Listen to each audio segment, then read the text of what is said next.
তুমি যদি কম্পিটিটিভ এক্সামের প্রিপারেশন নেওয়ার সময় ঠিক বুঝে উঠতে পারছো না যে তোমার জন্য কতটা সেলফ স্টাডি দরকার এবং সেলফ স্টাডি ঠিক কতটা গুরুত্বপূর্ণ, তাহলে আমি বলবো তুমি এই ভিডিওটা শেষ অবধি দেখো। এই একটা সিঙ্গেল ভিডিওর মাধ্যমে আমি বলে দেবো যে একজন কম্পিটিটিভ এক্সামের অ্যাসপিরেন্টের কাছে সেলফ স্টাডি ঠিক কতটা গুরুত্বপূর্ণ।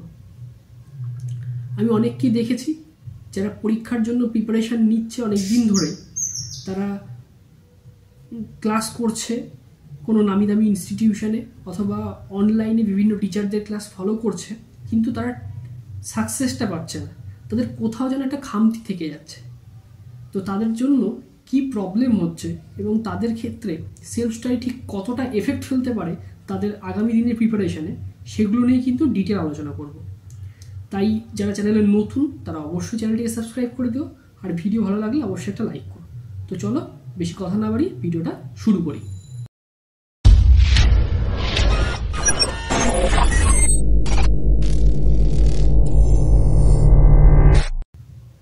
অনেকেই আছে যারা অনেক দিন হলো কম্পিটিটিভ এক্সামের প্রিপারেশন শুরু করেছে,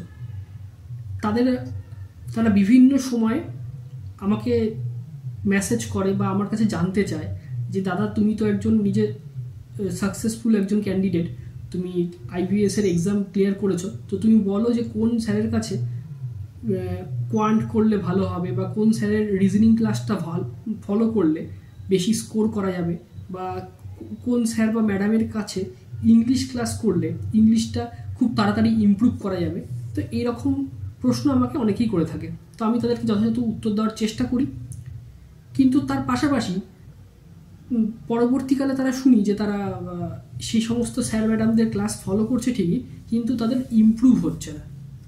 তারা কোথাও গিয়ে তাদের প্রিপারেশনটা কোথাও যেন গিয়ে একটা থমকে যাচ্ছে, তার থেকে বেশি যেন ইমপ্রুভ করতে পারছে না। তারা মক টেস্টেও স্কোর করতে পারছে না, তারা ক্লাসেও খুব একটা ইমপ্রুভ হচ্ছে না, পরীক্ষাতে তো তাদের ক্লিয়ার হচ্ছে না, স্কোর আসছে না, স্কোর কার্ড যখন বেরোচ্ছে তখন সেই একই রকম স্কোর আসছে।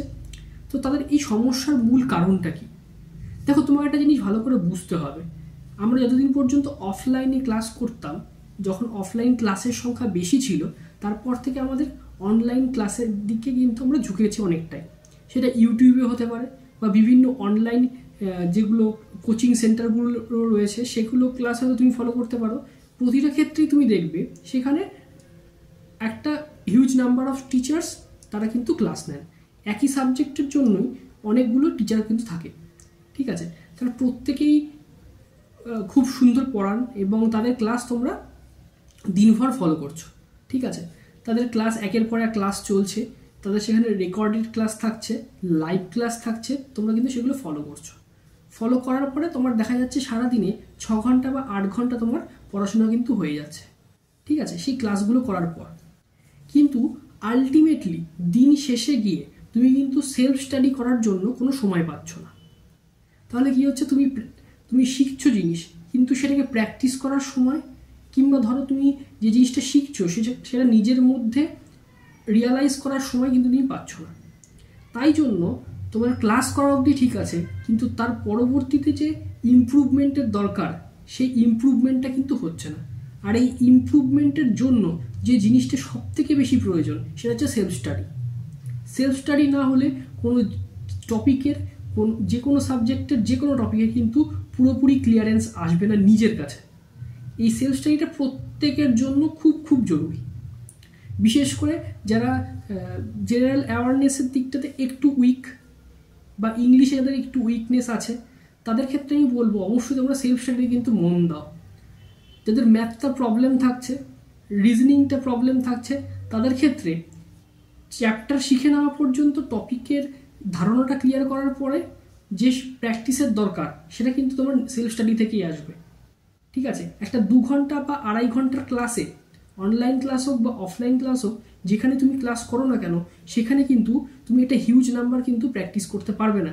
2 ঘন্টা বা 2.5 ঘন্টার ক্লাসে যখন তুমি ক্লাস করবে, সেখানে হয়তো 20টা বা 25টা বা 30টা অঙ্ক তোমার কিন্তু সলভ হবে। তারপরে সেটা হলে কিন্তু তোমার একটা চ্যাপ্টারের ক্লিয়ার কিন্তু হয়ে গেল না। তার পরবর্তী যে নেক্সট লেভেলের যে প্র্যাকটিসটা আছে সেটা কিন্তু সেলফ স্টাডি থেকেই আসে। তাই জন্য বলবো সেলফ স্টাডি একটা স্টুডেন্টের জন্য একজন অ্যাসপিরেন্টের জন্য কিন্তু খুবই ইম্পর্ট্যান্ট একটা বিষয়, যে যত বেশি সেলফ স্টাডিতে নিজেকে নিযুক্ত করতে পারবে, যে যত বেশি সেলফ স্টাডি করতে পারবে, তারা তাড়াতাড়ি কিন্তু সাকসেসটা আসবে। সে কিন্তু তার ইমপ্রুভমেন্টটা বেশি তাড়াতাড়ি কিন্তু নিজে ফিল করতে পারবে, নিজের চোখে দেখতে পাবে সেই ইমপ্রুভমেন্ট। তাই সেলফ স্টাডি কিন্তু তোমার প্রিপারেশনের একটা মেজর পার্ট, এটা তোমাকে বুঝতে হবে। তুমি যত তাড়াতাড়ি এই বিষয়টা বুঝতে পারবে, তত তাড়াতাড়ি তোমার কিন্তু প্রিপারেশনে কিন্তু ইমপ্রুভমেন্টটা ধরা পড়বে। এছাড়াও আমি বারবার করে বলে থাকি যে তোমরা যখন নিজেকে পড়ছো, তোমরা যখন সারাদিন ক্লাস করছো, ক্লাস করার পরে যা যা পড়াশোনা করলে সারাদিন, তারপরে দিনের শেষে যে একটা নিজেকে একটা পরীক্ষার মধ্যে দিয়ে নিয়ে যাওয়া, যে তুমি তোমার ইমপ্রুভমেন্ট কতটা হলো বা নিজে তুমি কতটা শিখলে, সেইটা কিন্তু যখন তুমি অ্যানালিসিস করতে যাবে, সেটার জন্য কিন্তু সেলফ স্টাডি প্রয়োজন। তুমি যদি সেলফ স্টাডি করতে পারো, তবেই তোমার এই অ্যানালিসিস করাটা সহজ হবে। তাই জন্য মনে রাখবে, একজন অ্যাসপিরেন্টের ক্ষেত্রে ক্লাসে গিয়ে নতুন কিছু শেখার যেমন আবশ্যক, সেক্ষেত্রে কিন্তু সেলফ স্টাডিটা খুব জরুরি। সেলফ স্টাডির মাধ্যমে কিন্তু এই সমস্ত রকম লুপহোলগুলো যেগুলো রয়েছে, সেগুলো প্রবলেম সলভ হবে এবং তার পাশাপাশি কিন্তু ইমপ্রুভমেন্ট হবে, আর তাতে কিন্তু তোমার সাকসেসের চাবিকাঠিটা রয়েছে।